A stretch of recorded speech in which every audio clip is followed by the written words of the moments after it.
RFI Convida. Hoje a RFI convida o escritor gaúcho Henrique Schneider, de passagem por Paris, para participar do 5º Festival do Rio Grande do Sul, organizado pela comunidade brasileira em parceria com a Embaixada do Brasil na França. Henrique, seja bem-vindo ao nosso estúdio.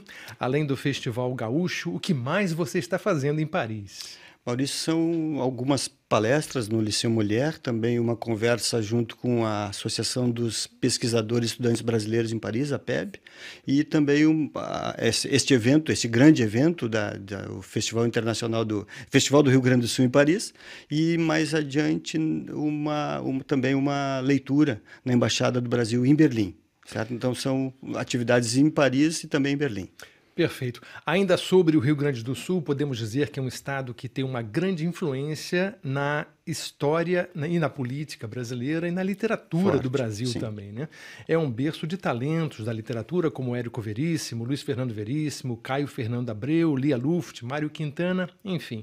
Uma enormidade. Pois é. Uma enormidade, exatamente. Você, nesse hall de escritores, representa Novo Hamburgo. O que faz a literatura gaúcha tão especial no cenário brasileiro? Eu acho a literatura gaúcha muito consistente. Ela é muito consistente e ela é muito diversa, certo? E a gente consegue ter uma literatura com um olhar regional, mas ao mesmo tempo muito cosmopolita. Leão Tolstói já dizia, né, que em princípio o bom autor, quando quer contar o mundo, precisa saber contar a sua aldeia, né? E é um pouco isso. Eu acho que a literatura gaúcha, ela é uma literatura de muita qualidade, muita consistência e consegue ser cosmopolita e também regional ao mesmo tempo. Contar a aldeia é o que o Gabriel Garcia Marques fez também muitas vezes. O Prêmio Nobel e essa maravilha, qualquer coisa do Gabriel Garcia Marques vale a pena ser lida. Quando eu começo a escrever um livro, eu, em princípio, leio algo do Gabriel Garcia Marques, que é, de alguma forma, uma maneira de me inspirar. E o meu livro, minha novela mais recente, que chama-se Respeitável Público, publicada pela editora Dublinense, do Rio Grande do Sul, que já está na 2ª edição, esta novela tem várias homenagens ao Gabriel Garcia Marques, especificamente ao 100 Anos de Solidão. Perfeito. O Grito dos Mudos é o seu romance mais popular, o que mais vendeu, já está na 5ª reimpressão, aparentemente? Foram 5 edições pela LPM e agora ele vai para a 3ª edição pela Bertrand Brasil, do Rio de Janeiro. Então, acabam sendo 8 edições. Do que se trata o Grito dos Mudos? O Grito dos Mudos é um livro que eu brinco, é um livro já mais antigo, mas consegue ser mais atual hoje do que na época em que foi escrito. Ele trata da questão do desemprego e também da substituição do homem pela máquina. Eu conto um dia na vida do Nicolau, lavador de pratos, no dia em que o Nicolau imagina que vai ser substituído no restaurante onde trabalha por uma máquina, moderníssima máquina de lavar pratos. E eu conto as confusões nas quais ele se envolve neste dia de desespero. É justamente isso, é um livro um pouco mais antigo, mas trata da questão específica do desemprego e também da substituição do homem pela máquina.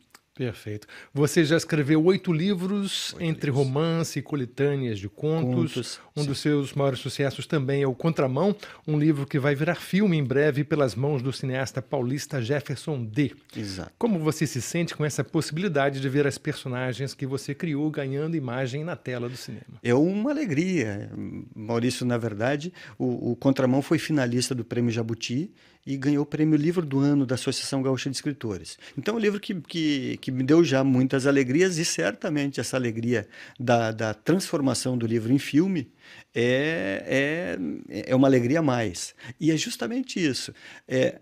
Porque eu acho que a literatura é sempre ponto de partida.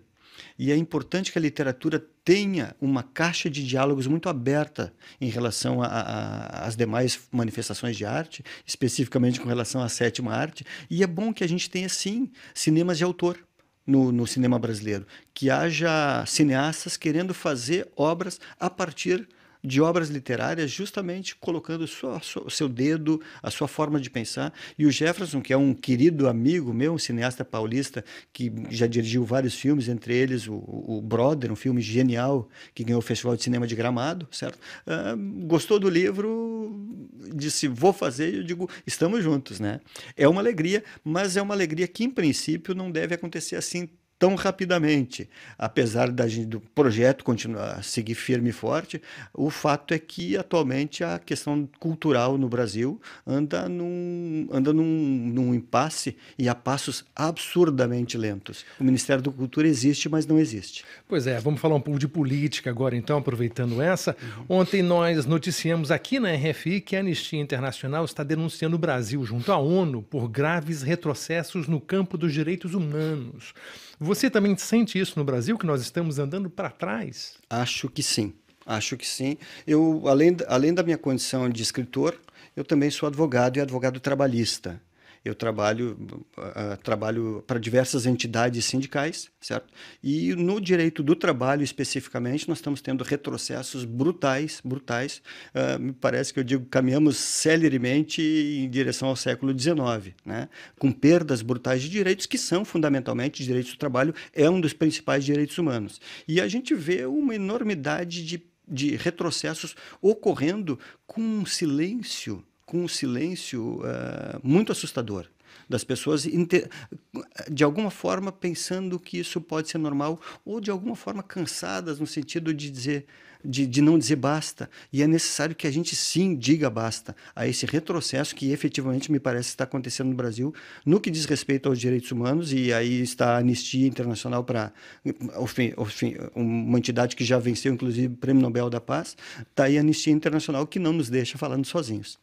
Perfeito. Agora, nesse retrocesso há 2 semanas, em Porto Alegre ganhou destaque nas redes sociais brasileiras por causa de algo embaraçoso. Destaques nas redes sociais mundiais. Mundiais, né? Mundiais. Algo realmente embaraçoso. Exatamente, né? um destaque vergonhoso. Uma exposição de arte, a Queer Museum, foi cancelada pelo patrocinador por questões morais. Sim. Isto é, censura imposta por alguns grupos de pressão, entre eles o tal do movimento Brasil Livre. É. Como você reagiu a esse retrocesso? O MBL é um movimento nitidamente fascista.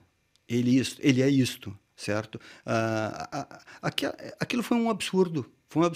Só que não é um absurdo que está sozinho. O MBL é um movimento que ganha força. Porque tem o apoio, tem alguns apoios fortes, inclusive. Agora, em princípio, deve apoiar candidaturas. Pretende talvez se transformar em partido político, o que dizia que não era, né? Mas enfim, especificamente nesta situação, a exposição Queer Museum, que trata da questão da diversidade sexual. É uma exposição que já acontece em vários lugares do mundo. O primeiro lugar no mundo em que ela é fechada por questões morais, pressões morais, é o Rio Grande do Sul. Isso é vergonhoso. E eles conseguem reduzir, é uma exposição com 75 artistas, 280 obras, certo? E eles conseguem reduzir isso a uma imagem de nada.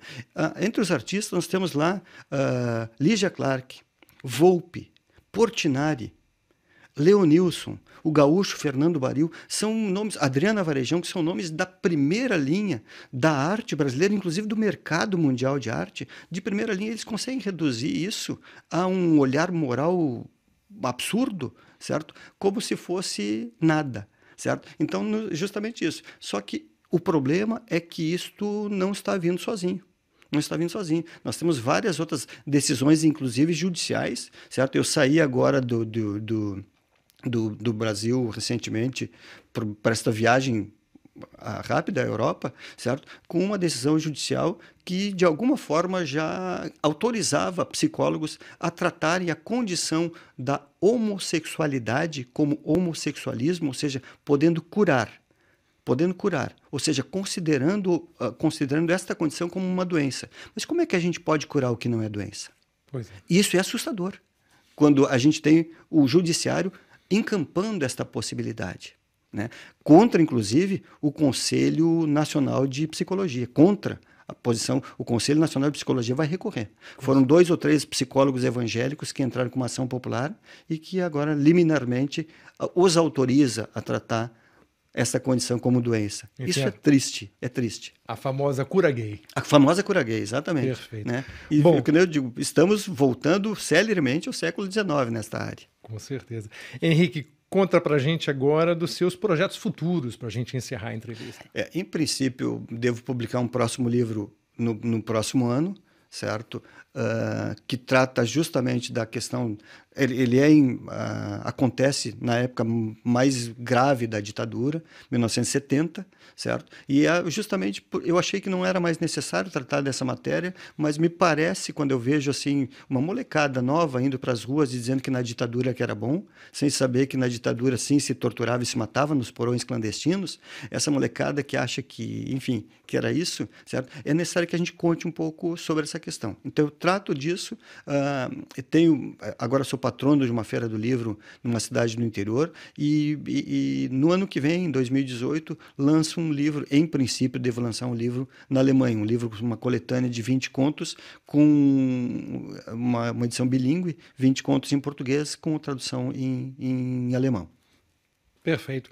Conversamos com Henrique Schneider, autor gaúcho, autor do livro Contramão e O Grito dos Mudos.